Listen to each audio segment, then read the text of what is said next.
मित्रों फरीथी आपणे नवा विडियोनी अंदर नवा टॉपिकनी चर्चा करिए। टॉपिक आजनो आपणो एवो छे आयन एटले शुं। तो आगळना विडियोनी अंदर मैं तमने थोड़ी हिंट आपी दीधी हती। हवे आजे फरीथी एना विषे थोड़ुं ऊंडाणमां शीखीए। हवे सौथी पहेला आपणे समजवुं पड़शे के भाई आयननी अंदर कोण होय। आयन एटले लोखंडवाळुं आयननी वात नथी थती। अहींया आयन एटले धन आयन अने ऋण आयन। तो एना विषे सौप्रथम जोईए तो जेटला पण धातु तत्वो छे ए बधा ज धातु तत्व इलेक्ट्रॉन गुमाववानी वृत्ति धरावे। इलेक्ट्रॉन गुमावे एटले इलेक्ट्रॉन आपे। इलेक्ट्रॉन आपे ए तत्व धातु तत्व एटले के धन कहेवाय। बीजा आवे अधातु तत्व। तो अधातु तत्व इलेक्ट्रॉन मेळववानी वृत्ति धरावे अने जे तत्व इलेक्ट्रॉन मेळवतो होय ए ऋण वीजभार धरावे। फरीथी धातु तत्व धन वीजभार धरावे अने अधातु तत्व ऋण वीजभार धरावे। क्लियर। हवे आपणे जईए आपणा टॉपिक पर। धातु अने अधातु युक्त संयोजनो वीजभारित घटकोना बनेला होय। वीजभारित घटक एटले तेने कहेवाय स्पीसीज धन अने ऋण। आ वीजभारित घटकने आयन कहेवामां आवे छे। आ आयन बे प्रकारना पहलेथी छेल्ले सुधी एकनी एक वातने आपणे अलग अलग भाषा में मतलब के अलग अलग शब्दों में समझीए छीए। स्पीसीज एटले धन ऋण आयनो धन अथवा ऋण अने आयनो एटले धन ऋण। आयन वीजभारित कण छे अने ते धन वीजभारित अथवा ऋण वीजभारित होई शके। आयन केटला वीजभारित कण छे। वीजभार में कया बे वीजभार होय धन अने ऋण। ऋण आयन ने एटले के ऋण वीजभारित कण ने एनायन कहेवामां आवे अने धन वीजभारित ने केटायन कहेवामां आवे। उदाहरण आपणे अहींया सरस मजाना नाना एवा सूत्रथी आपेલું છે। सोडियम क्लोराइड NaCl अहींया Cl ने आपणे जोड़े दौड़ दीधा छे Cl। चलो तो अहींया सोडियम ए धन वीजभार धरावे छे अने क्लोरीन ए ऋण वीजभार धरावे छे। तो आपणे आगळ हमणां कीधुं के जे धन वीजभार धरावतो होय एने शुं कहेवाय केटायन अने जे ऋण वीजभार धरावतो होय एने शुं कहेवामां आवे एनायन। एटले के जे संयोजन धन अने ऋण वीजभारनुं बनेलुं होय एने आपणे कहेशुं आयनीय संयोजन। क्लियर। हवे आ जोड़ाय छे शुं काम तो कि अहींया सोडियम एना इलेक्ट्रॉन वधता हशे एटले ए इलेक्ट्रॉन कोण लई जशे क्लोरीन लई जशे। लई जाय एने शुं कहेवामां आवे माइनस। जे आपे एने शुं कहेवामां आवे प्लस। तो आवी रीते आखुं संयोजन बने छे सोडियम क्लोराइडनुं जेनी अंदर सोडियम धन वीजभार छे अने क्लोरीन ऋण वीजभार धरावे छे। आयन एक वीजभारित परमाणु अथवा चोख्खो वीजभार धरावता समूहोना परमाणुना समूहनो बनेलो होय छे। वीजभार धरावता परमाणुओना समूह बहुपरमाणवीय आयन तरीके ओळखवामां आवे छे। जेना विषे आपणे चौथा चेप्टरनी अंदर वधारे अभ्यास करवानो छे। अहींया केटलाक आयनीय संयोजनो आपेला छे। जेम के पहलू आपेलुं छे केल्शियम ऑक्साइड। केल्शियम ऑक्साइड तो केल्शियम ऑक्साइडनुं अणुसूत्र आपणे लखवुं होय तो हमणां लखीए। पछी आपेलुं छे मेग्नेशियम सल्फाइड। पछी आपेलुं छे सोडियम क्लोराइड। तो हवे केल्शियम ऑक्साइडनी अंदर तो एनुं अणुसूत्र लखीए CaO। मेग्नेशियम सल्फाइड MgSO4 अने सोडियम क्लोराइड NaCl आपणे आपेला छे। तो हवे जो केल्शियम ऑक्साइड ने आपणे थोड़ुंक झूम करिए मतलब के केल्शियम ऑक्साइड ने आपणे भणी नाखीए तो केल्शियम ऑक्साइड में कया बे तत्व हता केल्शियम अने ऑक्सीजन Ca अने O। जेमां C एटले के Ca एटले के केल्शियम ए कयो वीजभार धरावशे धन अने ऑक्सीजन कयो वीजभार धरावशे ऋण। बीजू उदाहरण तू मेग्नेशियम सल्फाइड MgSO4 तो अहींया जुओ मेग्नेशियम धन वीजभार धरावशे अने SO4 ए ऋण वीजभार धरावशे। त्रीजू हतुं के कार्बन डायोक्साइड जोई लईए एक मिनिट सोडियम क्लोराइड। तो चलो सोडियम क्लोराइड में NaCl જે હમણાં આપણે આગળ શીખી ગયા તો Cl કેપિટલ થઈ ગયું. સોડિયમ ધન વીજભાર, ક્લોરીન ઋણ વીજભાર. એટલે આમ ધન અને ઋણ વીજભાર દ્વારા જે સંયોજન બને એને કહેવાય આયનીય સંયોજન. એટલે કે એક ધાતુ તત્વ સાથે બીજું અધાતુ તત્વ જોડાયેલું હોય તો એને કહેશું આપણે આયનીય સંયોજન. પણ આ વ્યાખ્યા અમુક સંયોજનમાં જ લાગુ પાડી શકાય છે. બીજી જે હમણાં આપણે ચોપડીમાં છે કે એક ધન આયન બીજા ઋણ આયન સાથે જોડાય અને જે સંયોજન બનાવે તેને આયનીય સંયોજન કહેવાય છે. હવે આપણે ભાઈ સૂત્ર લખવા છે તો કેવી રીતે લખીશું?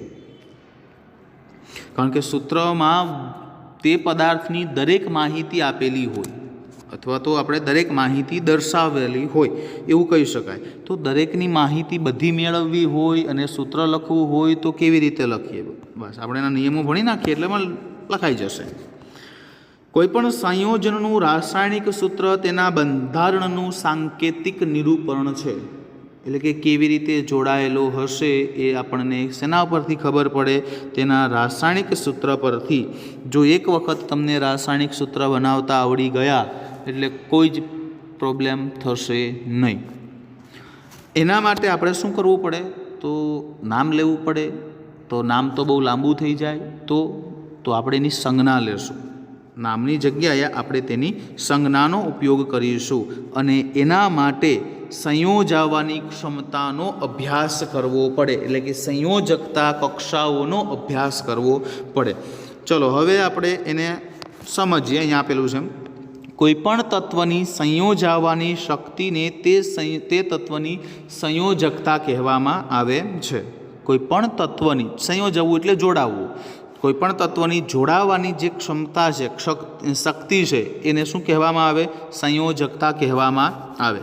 કોઈપણ તત્વના પરમાણુઓ અન્ય તત્વના પરમાણુઓ સાથે કેવી રીતે જોડાય અને સંયોજન બનાવે છે તેના માટે સંયોજકતાનો ઉપયોગ કરવામાં આવે. સંયોજકતા એટલે છેલ્લે જે ઇલેક્ટ્રોન હોય એને કહેવાય સંયોજકતા. ઇલેક્ટ્રોન એટલે કે છેલ્લી કક્ષામાં. હવે કક્ષા શબ્દ તમે 8મા ધોરણની અંદર શીખી ગયા હશો કે પ્રથમ ભાઈ આ દાખલા તરીકે કોઈ એક ન્યુક્લિયસ છે એટલે કે પરમાણુ છે. હવે એ પરમાણુના કેન્દ્રની અંદર પ્રોટોન અને ન્યુટ્રોન છે. આ કોઈ ન્યુક્લિયસ, આ એની પહેલી કક્ષા. એક મિનિટ.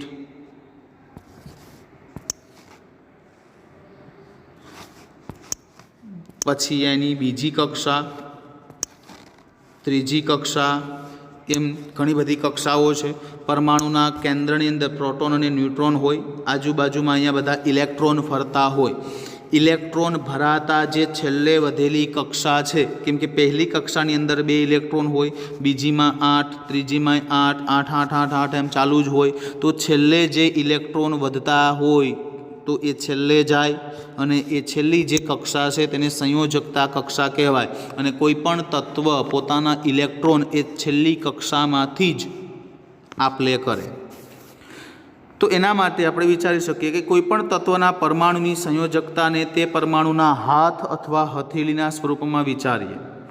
મનુષ્ય જોડે 2 હાથ છે અને ઓક્ટોપસ જોડે 8 હાથ છે ઉદાહરણ તરીકે. તો એક ઓક્ટોપસ કેટલા મનુષ્યના બંને હાથ પકડી શકે એને આપણે ગ્રાફમાં સમજીએ. દાખલા તરીકે આ 8 હાથ છે. 3 ને 3 6 ને 7 ને 8. હવે એક મનુષ્ય જોડે 2 હાથ છે. એક હાથ અલગ કલર કરી દઈએ એટલે આપણને આઈડિયા આવે વધારે. એક હાથ, 2 હાથ, 3 હાથ, 2 જ હાથ છે એક જોડે. એક ઓક્ટોપસને 8 હાથ છે અને એક મનુષ્યને 2 હાથ છે. તો એક ઓક્ટોપસ કેટલા મનુષ્યના 2 હાથ પકડી શકે? તો 2 હાથ એટલે એક મનુષ્ય, બીજા હાથ એટલે બીજો મનુષ્ય, ત્રીજા 2 હાથ એટલે ત્રીજો મનુષ્ય અને ચોથા 2 હાથ એટલે ચોથો મનુષ્ય. એનો મતલબ એવો થયો કે એક ઓક્ટોપસ દ્વારા 4 મનુષ્યના 2 હાથ પકડાય. એટલે ઓક્ટોપસની સંખ્યા કેટલી? દાખલા તરીકે ઓક્ટોપસને આપણે O તરીકે દર્શાવીએ અને માણસને H તરીકે, હ્યુમન. તો ઓક્ટોપસ કેટલા હતા? 1.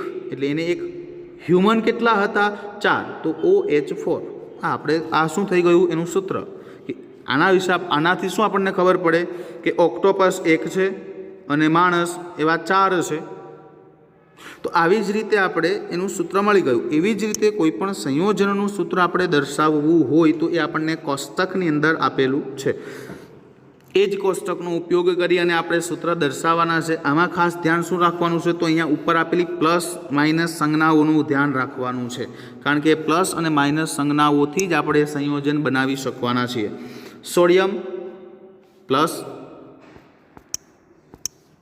Potassium plus silver plus Cu plus આ બધા ધાતુઓ છે એટલે કે આ એક સંયોજન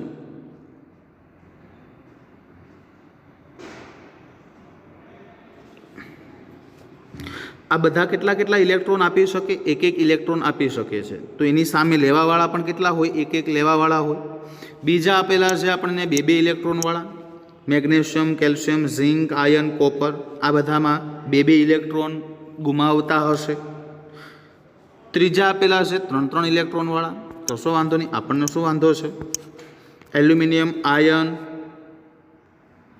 પછી એની સામે આપણને હાઇડ્રોજનને જો અહીંયા 2 અધાતુઓના નામ છે હવે અધાતુઓ સામાન્ય રીતે શું કામ કરે ઇલેક્ટ્રોન મેળવવાનું કામ કરે હાઇડ્રોજન હાઇડ્રાઇડ ક્લોર એક minute hydrogen hydride chlorine bromide iodide oxide sulphide nitrite બહુપરમાણવીય આયનો તો આને યાદ રાખવાના છે બહુપરમાણવીય આયનોને એ કેવી રીતે યાદ રાખવાના છે એ હમણાં જોઈએ આપણે નેક્સ્ટ લેક્ચર વિડીયોની અંદર પહેલાં ભાઈ આ જોઈ લઈએ ammonium NH4 hydroxide OH nitrite NO3 hydrogen carbonate HCO3 બધા માઇનસ છે આ 3 આ એક પ્લસ છે પ્લસનો મતલબ કે તેની જોડે એક ઇલેક્ટ્રોન વધે છે અને એક માઇનસ એનો મતલબ કે તેની જોડે એક ઇલેક્ટ્રોન ખૂટે છે પછી અહીંયા ક્યાંક હમણાં હતું જો અહીંયા +2 નો મતલબ કે તેની જોડે 2 ઇલેક્ટ્રોન વધે એટલે તે 2 ઇલેક્ટ્રોન અન્ય કોઈ તત્વને 2 ઇલેક્ટ્રોન આપશે પછી carbonate CO3 2- sulphide SO3 2- sulphate SO4 2- અને ફોસ્ફેટ PO4 3- આ બહુપરમાણવીય આયનો છે આ કોષ્ટકને તમારે 2 વખત લખવાનું છે જેથી કરીને યાદ રહી જાય કે કયો તત્વ કેટલા ઇલેક્ટ્રોન વધારે છે અથવા ઓછા છે એ તમારે લખવાનું છે ક્લિયર હવે એ લખાઈ ગયા પછી